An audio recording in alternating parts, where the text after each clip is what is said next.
Hello दोस्तों, welcome to techie mat B. आज हम बात करेंगे एसक्यूएल कंस्ट्रेंट्स की। आज हम not null, check, default, unique key, primary key and foreign key जैसे कंसेप्ट्स कवर करेंगे।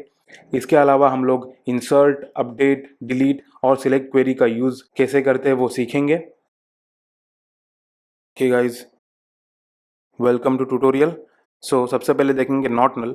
उसका मतलब है कि कॉलम की वैल्यू जो है वो एम्प्टी नहीं हो सकती, उसमें कुछ ना कुछ वैल्यू ज़रूर होनी चाहिए। उसके अलावा हम यूनिक की देखेंगे। यूनिक की मतलब दो रिकॉर्ड्स में सेम वैल्यू नहीं हो सकती। ओके, जैसे कि एक पैन नंबर यूनिक की है तो वहाँ पे यूनिक कीवर्ड यूज़ हो जाता है। उसके अलावा प्राइमरी की जो है वो बहुत इंपॉर्टेंट टॉपिक है। यहाँ पे प्राइमरी की मतलब वो वैल्यू एम्प्टी नहीं हो सकती और यूनिक भी होनी चाहिए। एक एम्प्लॉय को हमेशा एक आईडी असाइंड होता है और वो यूनिक भी होता है, तो वहाँ पे प्राइमरी की का यूज़ होगा। और चेक कॉन्स्टेंट जो है उसका यूज़ है एक कंडीशन को चेक करने के लिए। फॉर एग्जाम्पल, एक एम्प्लॉय का एज 18 ईयर से अबव होना चाहिए, तो वहाँ पे हम लोग चेक कंस्टेंट यूज़ कर सकते हैं। देन हो गया डिफ़ॉल्ट। तो जैसे कि डिफ़ॉल्ट का मतलब होता है बाय डिफ़ॉल्ट वैल्यू उसमें होनी चाहिए। अगर कोई वैल्यू प्रोवाइड नहीं की जाती है न्यू रिकॉर्ड ऐड करते वक्त, तो उसमें हम लोग डिफ़ॉल्ट वैल्यू डाल सकते हैं। एंड फाइनली है फॉरेन की। तो फॉरेन की मतलब दो टेबल्स के बीच में रिलेशन डिफाइन करने के लिए फॉरेन की का यूज़ होता है। एक टेबल दूसरे टेबल की प्राइमरी की को रेफर करता है, तो उसको हम लोग फॉरेन की रेफरेंस बोलते हैं। इसको हम लोग डिटेल में देखेंगे विद एग्जांपल्स। ओके, तो अभी हम एग्जांपल्स के साथ इसे अंडरस्टैंड करते हैं। हम एक न्यू टेबल क्रिएट करेंगे, इसका नाम होगा एम्प्लॉय डिटेल्स। उसमें एम्प्लॉय की बेसिक डिटेल्स हम लोग सेव करेंगे। So let's write create table employee details. Employee ID होगा जो एक न्यूमरिक फील्ड होगी, तो उसको हम लोग इंटीजर डेटा टाइप डिफाइन करेंगे। उसके बाद एम्प्लॉय नेम जो है वो एक स्ट्रिंग होगी। जैसे कि नाम एक स्ट्रिंग होती है, तो उसको हम लोग var char with length of 200 define करेंगे। Employee date of joining, as the name says, ये एक डेट होगी। उसके बाद होगा employee PAN number. Employee PAN number एक अल्फा न्यूमेरिक स्ट्रिंग है, उसका मतलब उसमें नंबर्स और कैरेक्टर्स दोनों आएंगे, जैसे कि पैन नंबर में नंबर्स और कैरेक्टर्स दोनों होते हैं। उसकी लेंथ 10 होगी। उसके बाद आता है एम्प्लॉय एज। तो एम्प्लॉय एज नंबर होगा। अब हम यहाँ पे कंस्टेंट का यूज करेंगे। एम्प्लॉय को हमेशा कुछ ना कुछ नाम तो जरूर होगा, तो उसमें कभी भी नल वैल्यू नहीं हो सकती, तो उसे हम नॉट नल कंस्टेंट दे देते हैं। उसके बाद हम जानते हैं कि इंडिया में हर इंसान को एक यूनिक पैन नंबर मिलता है जिसकी डुप्लीकेट वैल्यू नहीं होती है, तो हम लोग एम्प्लॉय पैन नंबर को यूनिक कंस्टेंट दे देते हैं। उसके बाद आता है हमारा एम्प्लॉय आईडी। तो एम्प्लॉय आईडी हमेशा उसमें कुछ ना कुछ वैल्यू होगी, 1 2 3 4 101 102, और वो नल नहीं होगा तो नॉट नल देते हैं। नॉट नल आएगा, प्लस वो हमेशा यूनिक रहेगा। दो एम्प्लॉयज़ को सेम आईडी कभी नहीं होती, तो इसके लिए हम लोग उसे जैसे कि ऊपर डिफाइन किया है, primary key is a combination of not null and unique key. So employ ID यहाँ पे प्राइमरी की होगा। अभी एम्प्लॉय की एज जो है वो ऑब्वियसली उसमें नॉट नल होगा, क्योंकि वैल्यू तो होनी ही चाहिए। और यहाँ पे हम लोग चेक कंस्ट्रेंट लगाएंगे या फिर चेक कंडीशन लगाएंगे, जहाँ पे हम डिफाइन करेंगे कि एम्प्लॉय की एज ग्रेटर देन, जो ग्रेटर देन का सिंबल है, एम्प्लॉय की एज 18 ईयर से ऊपर होनी चाहिए। Date of joining, so date जो है एम्प्लॉय की बाय डिफॉल्ट, उसमें हम लोग डिफॉल्ट कीवर्ड यूज करेंगे। अगर इंसर्ट करते वक्त उसमें कोई वैल्यू प्रोवाइड नहीं की जाती है, तो हम ये अज्यूम कर लेंगे कि आज की डेट पे एम्प्लॉय ने ज्वाइन किया है। आज की तारीख यूज करने के लिए हम यहाँ पे गेट डेट, जो डिफॉल्ट एसक्यूएल का फंक्शन है, उसे यूज करेंगे। तो सारे कंस्ट्रेंट्स डिफाइन हो चुके हैं। अब इस क्वेरी को रन करते हैं और देखते हैं टेबल सक्सेसफुली क्रिएट हो चुका है डेटाबेस में। और हम लोग अभी सिलेक्ट क्वेरी रन करके देखते हैं। सो सिलेक्ट क्वेरी हम लिखेंगे select star from table name employee details, और इस क्वेरी को रन करते हैं।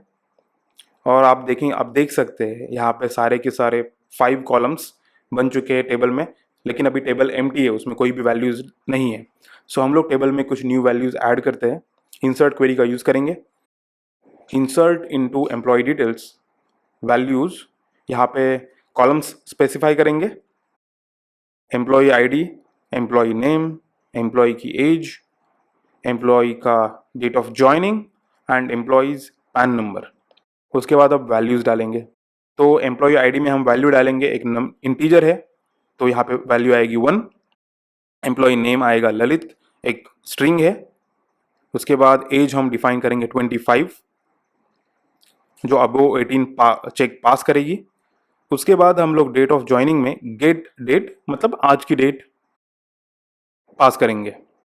और एम्प्लॉय के पैन नंबर में हम एक रैंडम अल्फान्यूमेरिक स्ट्रिंग दे देते हैं जी, लेकिन उसकी लेंथ 10 होनी चाहिए। अभी इंसर्ट क्वेरी रन करके देखिए। ओके, सक्सेसफुली रन हो चुकी है।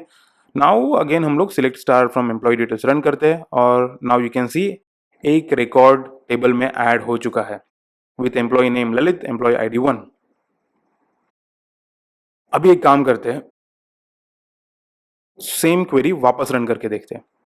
आप देखोगे कि यहाँ पे हमें एक एरर आई है, प्राइमरी की constraint failure, violation of primary की कंस्ट्रेंट, मतलब प्राइमरी की का जो चेक है वो पास नहीं हुआ है, क्योंकि क्योंकि एम्प्लॉय आईडी 1 ऑलरेडी एग्जिस्ट करता है टेबल में और हमने सेम आईडी पास किया है, तो ये काम नहीं करेगा। एम्प्लॉय का आईडी यूनिक होना चाहिए।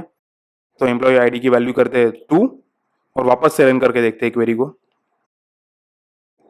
अभी हमको वापस एक वायलेशन आ रहा है, वो है यूनिक की का, क्योंकि एम्प्लॉय का पैन नंबर भी यूनिक होगा तो हमें उसे भी मॉडिफाई करना होगा और उसको मॉडिफाई करके हम वापस एक क्वेरी रन करके देखते हैं, insert query.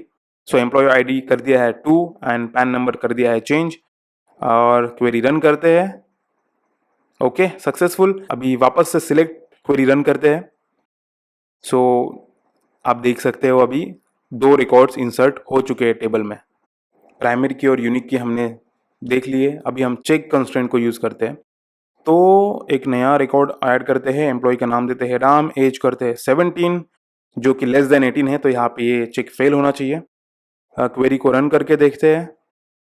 Violation of primary की, ओ यस, प्राइमरी की मतलब एम्प्लॉय आईडी को मॉडिफाई करना पड़ेगा, नंबर 3। रन करते हैं। अनदर एरर, जो यूनिक की का एरर लास्ट टाइम हमने देखा था। एम्प्लॉय पैन नंबर मॉडिफाई करते हैं और वापस से रन करते हैं। अभी देखिए हमको आया है चेक कंस्ट्रेंट का वायलेशन, मतलब क्योंकि हमने टेबल क्रिएट करते वक्त एम्प्लॉय की एज ग्रेटर देन 18 डिफाइन की है, तो अभी ये 17 को एक्सेप्ट नहीं कर रहा है। यहाँ पे हम लोग को वैल्यू चेंज करके रन करना होगा। चेंज करते हैं 19 एज को करते हैं 19 और क्वेरी को रन करते हैं। सक्सेसफुल। सिलेक्ट क्वेरी को रन करते हैं। ओके, सो राम एम्प्लॉय नेम की डिटेल्स सक्सेसफुली टेबल में ऐड हो चुकी है।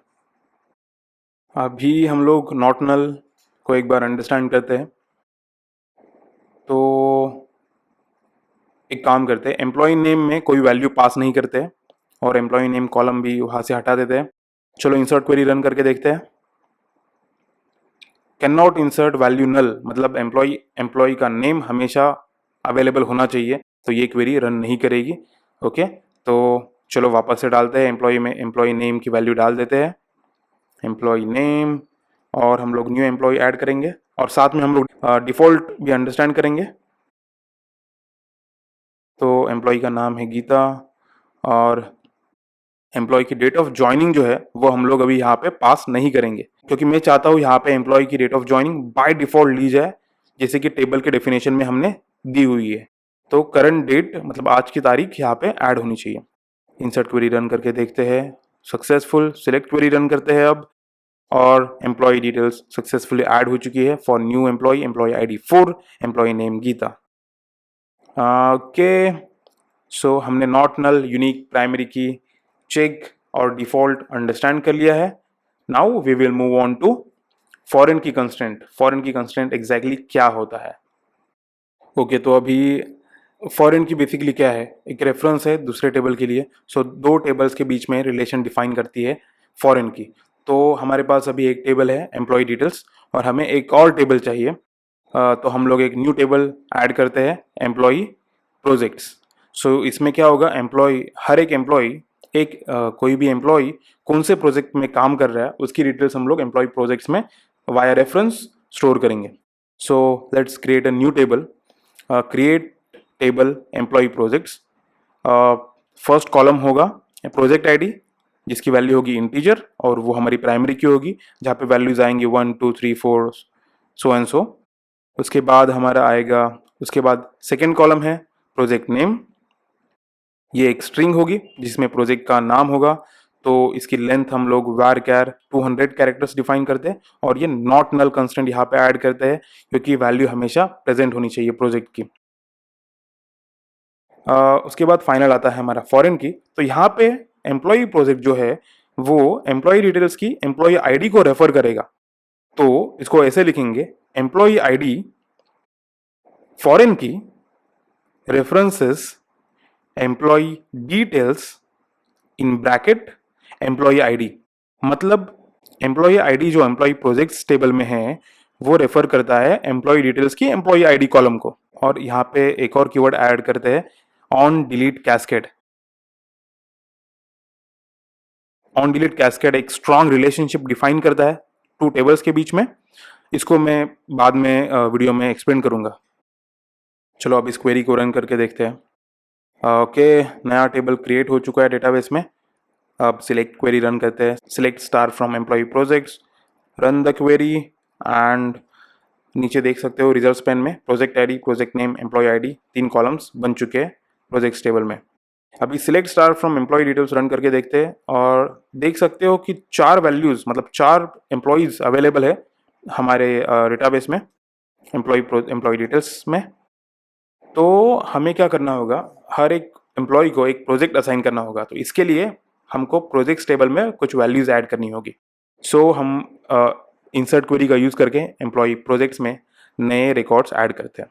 सो let's write insert into employee projects, project ID, project name and employee ID values में डालेंगे।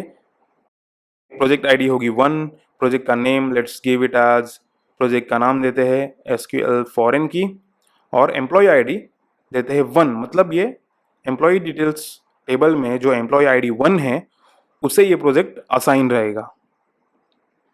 सो इंसर्ट क्वेरी रन करते हैं, सक्सेसफुल। अभी एम्प्लॉय प्रोजेक्ट्स रन करते हैं और देख सकते हैं कि एक प्रोजेक्ट यहाँ पे बन चुका है। 2 टेबल्स से करेक्ट डेटा फेच करने के लिए जॉइन क्वेरी यूज करनी पड़ेगी। उसके लिए हम लोग लेफ्ट जॉइन का यूज करेंगे अब। सो लेफ्ट जॉइन की क्वेरी लिखते हैं, select employ ID, employ name, employ age, date of joining, PAN number from employ details. Okay, और लेफ्ट जॉइन करेंगे एम्प्लॉय प्रोजेक्ट्स ऑन। सो यहाँ पे हम लोग मैचिंग या रेफरेंस कॉलम्स को मैप करेंगे। तो employee details dot employee ID is equal to employee projects dot employee ID. So जहाँ पे एम्प्लॉय आईडी मैच होगा वहां पे ज्वाइन करके डेटा डिस्प्ले करो, ये इसका मतलब है। यहाँ पे हम लोग इस क्वेरी को ऑप्टिमाइज कर सकते हैं बाय यूजिंग एनालिसिस। ठीक है, तो यहाँ पे एम्प्लॉय डिटेल्स को हम लोग निकनेम दे सकते हैं ईडी, एम्प्लॉय प्रोजेक्ट्स को देते हैं ईपी, और सारे रेफरेंसेस यहाँ पे प्रॉपरली मैप कर देते हैं। सो ईडी जो सारे कॉलम्स है वो ईडी टेबल के हैं। उसके अलावा हमको एम्प्लॉय प्रोजेक्ट्स टेबल से प्रोजेक्ट नेम चाहिए, तो employ EP dot project name भी सिलेक्ट करेंगे हम लोग। अब इस क्वेरी को रन करते हैं।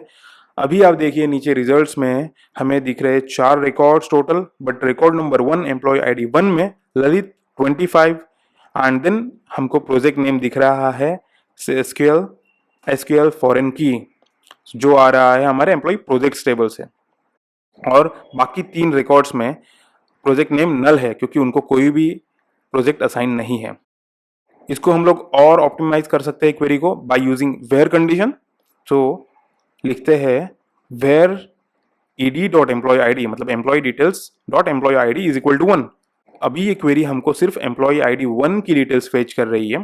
तो यहाँ पे अभी देखिए रिजल्ट्स पेन में एम्प्लॉय आईडी 1 को असाइन है प्रोजेक्ट नेम एसक्यूएल फॉरेन की। ओके, सो अगर आपको याद होगा मैंने कहा था ऑन डिलीट कैस्केड के बारे में, तो उसे हम लोग यहाँ पे यूज़ करेंगे। तो कैसे, अगर हम लोग पैरेंट टेबल से एक रिकॉर्ड डिलीट करते हैं तो उसका रेफरेंस टेबल जो होता है फॉरेन की कंस्ट्रेंट से जो वैल्यू रिलेटेड है वो वैल्यू भी डिलीट हो जाती है। तो हम एक न्यू रिकॉर्ड ऐड करते हैं एम्प्लॉय प्रोजेक्ट्स टेबल में, प्रोजेक्ट नंबर 2।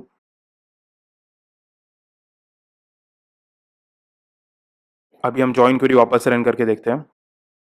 देख सकते हो एम्प्लॉय आईडी 2 को एक नया प्रोजेक्ट असाइन हो चुका है एसक्यूएल फॉरेन की कैस्केड।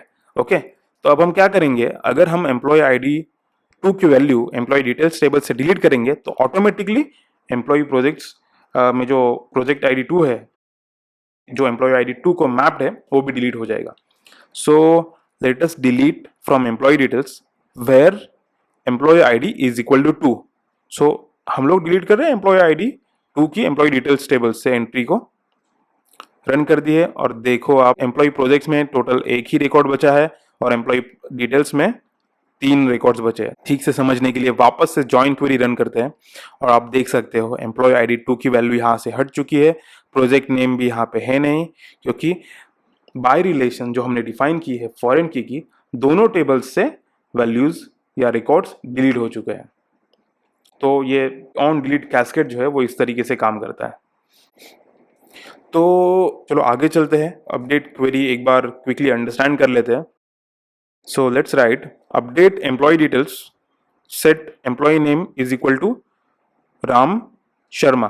तो यहाँ पे हम लोग ट्राई कर रहे हैं कि एम्प्लॉय आईडी जो 2 है उसका नाम है राम, तो उसकी वैल्यू को हम लोग नेम को हम लोग चेंज करेंगे राम शर्मा में। हमको वेयर कंडीशन पास करनी पड़ेगी, where employ ID is equal to 3। Run करते हैं क्वेरी को और सिलेक्ट क्वेरी वापस से रन करते हैं, चेक करते हैं डेटाबेस टेबल में अब क्या वैल्यूज है।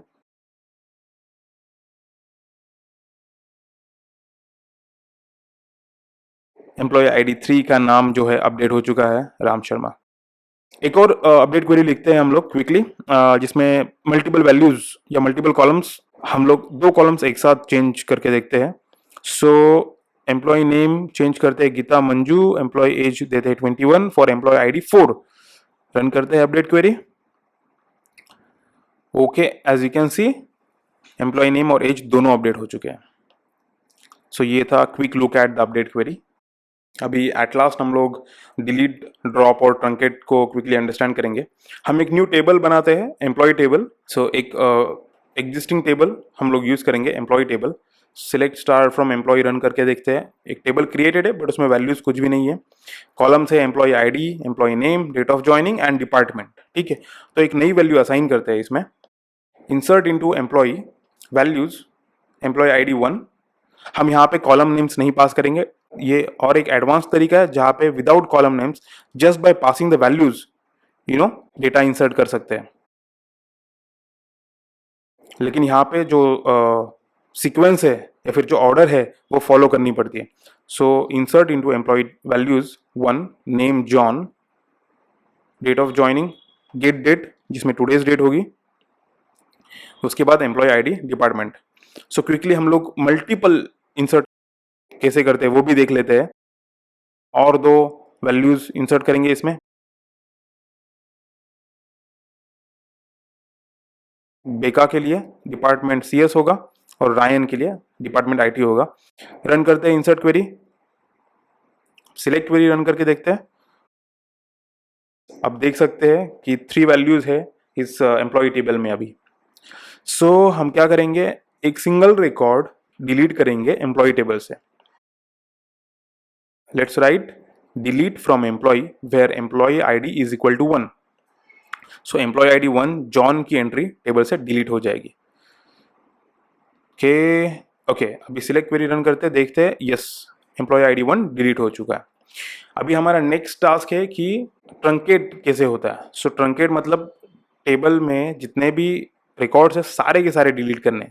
सो सिंपल है एकदम, truncate table name which is employ. So run the query. Okay, successful. Select star और देखिए आप सारे के सारे रिकॉर्ड्स गायब हो चुके हैं टेबल से, टेबल पूरा एम्प्टी है। सो ऐसे काम करता है ट्रंकेट, सारा डेटा डिलीट करने के लिए। अभी ड्रॉप एक बार देखते हैं। सो ड्रॉप का काम है वो टेबल को डेटाबेस से डिलीट करना। सो अगर हमको कोई टेबल है जिसका कोई यूज नहीं है अभी आगे जाके, तो उसको टोटली डिलीट कर सकते हैं। So let's write drop table employ, run the query. Okay, run select query. आप देख सकते हैं अभी अभी यहाँ पे आ रही है error, invalid object name employ. Explorer में जाके देखते हैं डेटाबेस कंपनी में और देखिए आप एम्प्लॉई नाम का कोई टेबल अब है नहीं, क्योंकि उसको हमने ड्रॉप कर दिया है या फिर डेटाबेस से डिलीट कर दिया है completely. If you like this video, please give it a thumbs up and hit the subscribe button.